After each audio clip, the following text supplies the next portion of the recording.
Welcome to a very special Daylight Savings Day. Spring forward, by the way. And it is also Laundry Day. Yay. Give me that juice. First things first, I am so proud to live in an apartment that is all synced up in this respect. Get your lives together.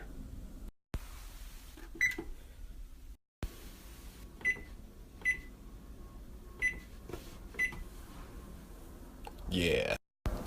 I know I look like a mess, but I'm feeling a lot better. I'm finally seeing the light at the end of the tunnel of this sickness. And the inevitable has happened.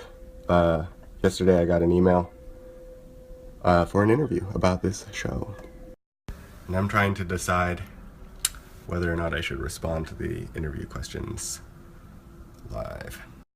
I am going to answer these questions on the show. I think that's a good idea. And I'm going to do abridged versions of the questions because some of them are a little... They're trying to flatter me by using the names of episodes cited in their questions. So cute. Okay.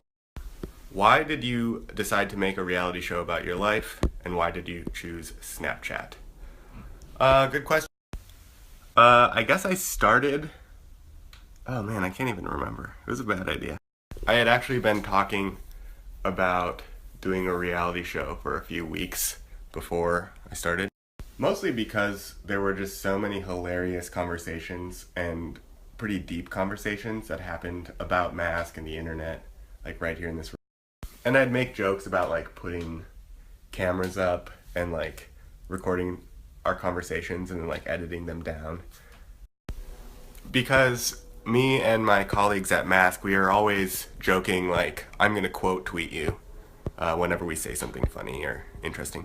And I was doing that so much, like quote tweeting and thinking about quote tweeting so often that I was just like, maybe this should be recorded some other way. But actually making it into a reality show, I have no idea why I did that. I think it was a little impulsive. I had this joke about how I had never seen an episode of Keeping Up with the Kardashians, and it seemed like the whole world had been watching the whole time. So I watched an episode of it, and I realized, like, damn, my friends are like actually more interesting than that. But what a great like method of documenting people. So yeah, then the next day I was like, fuck it, I'll just make a reality show. I think that's what happened. I'm not sure though. Second part of the question, why did I choose Snapchat? There's a lot to that. Part of it is just practical. Like you can publish shots of a composition as you're producing it and then download the result at the end of the day as a contiguous video file. That makes a big difference. Likewise, all of the editing happens in real time, so there's lots of takes maybe, but I'm never like trimming video like. So I have to imagine like pacing and arc and character development over the course of the day, like in real time as I'm shooting things, which is tough. But the amount of like post-production work that goes into making reality TV shows is, enormous. And obviously I'm not going to be able to do that. So technically, Snapchat was the only platform that had the features I needed to produce real-time edited compositions. But that's only a small part of why I chose Snapchat. Here's some other reasons. I feel like psychically, if you're going to do something that is like best appreciated in real time, it makes a lot of sense to think a lot about like where your audience is and what they're doing when they like consume the content. Snapchat provides a place where people can like passively keep up with what their friends are up to over the course of the day. So that gives viewers a kind of a choice about when they watch, and so they can sort of time shift it a little bit. Maybe they see something 30 minutes later, but it still feels like real. And once I started, I immediately realized like how good Snapchat was at being that medium, that platform. And after my first few episodes, there were, like more than a dozen spin-off shows that even like mentioned this show as an inspiration. And I think that really reveals how well Snapchat can both like exaggerate our alienation in social media, but also expose the like actual personality behind the like handle online, which is pretty hard to do like on Instagram or Twitter or Facebook or whatever. So I think there is something to that. Oh shit. This phone's gonna die in a second. More questions later after I get some juice. Question 2. Has documenting your life every day changed anything about your everyday life? Yep. How could it not? It's changed my life in a lot of positive ways. Like, for example, doing menial chores and stuff is a little more interesting. Like, my friends know more about my daily life than they used to. In yesterday's episode, I bought new shoes and threw away my old ones.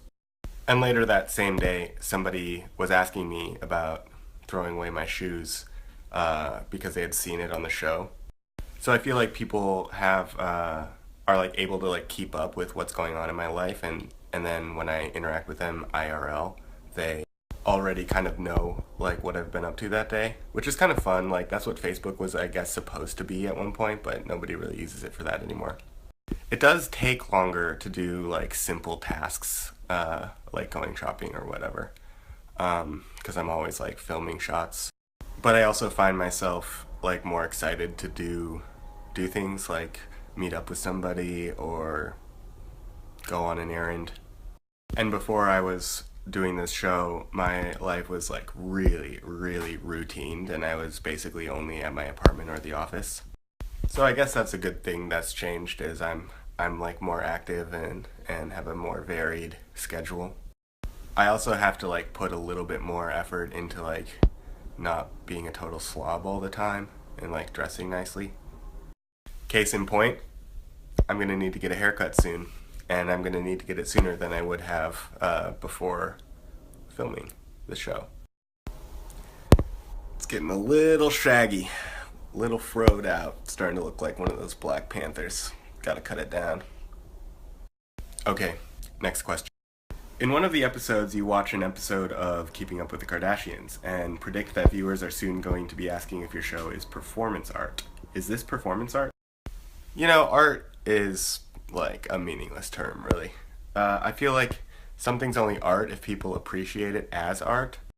So, I don't know. You tell me. Is this a performance?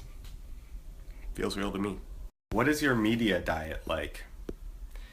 Do you watch a lot of reality TV? And what influence has Kylie Jenner had on your Snapchat practice?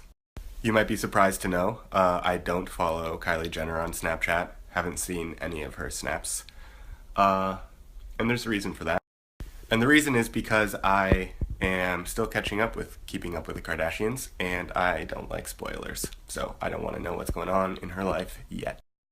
As far as my media diet, I watch constant television, listen to constant podcasts. I read constant Twitter, look at constant Instagram, like constant Facebook posts. It is constant. In fact, unless I am writing code or designing something in like Illustrator or filming this show, I am consuming media content. That's my diet. It is voracious. What do the people in your life, especially your fellow Mask magazine editors and roommates, think about the show? Are they willing or unwilling participants? I feel like there is a lot of social media etiquette that is standard by now between friends. So I'm not gonna like publish a shot of a friend looking like a fool or not in their best style. Friends think that the show is a little joke that I'm playing and like kind of funny.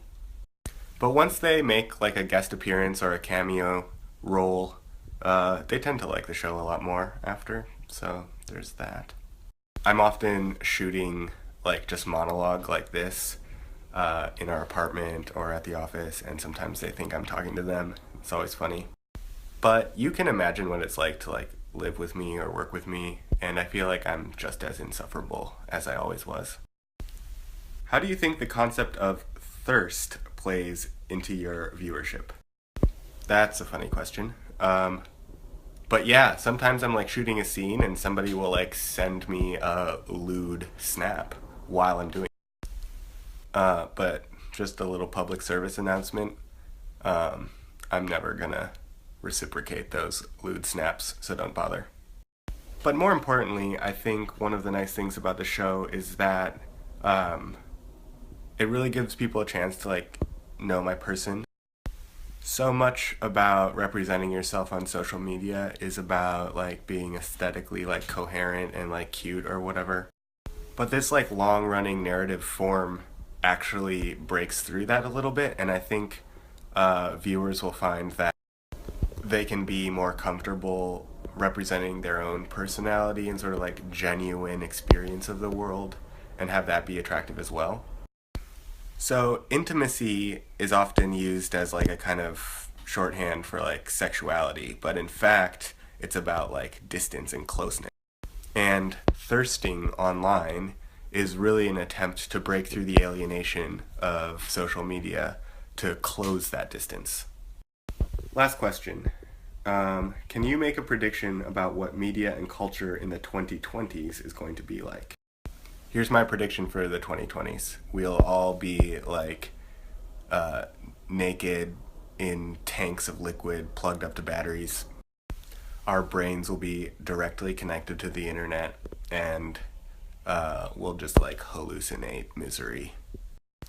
Either that or it will look a lot like it always has. People desperately trying to use technology designed for yesterday's problems. But here's a concrete prediction. I think non-visual forms of social media are going to get more popular for accessibility reasons, but also just to mix it up. We'll see more forms of like group conversations, like we have Google Hangouts and Skype, but I think that will broaden. I think there is going to be some movement in paying people with micropayments for their content. I think there's going to be a lot more theater. You kind of see that right now with how Vine is moving. Generally though, I'm really, really pessimistic. I think we're all producing value for a few internet companies and they're never going to pay us for it.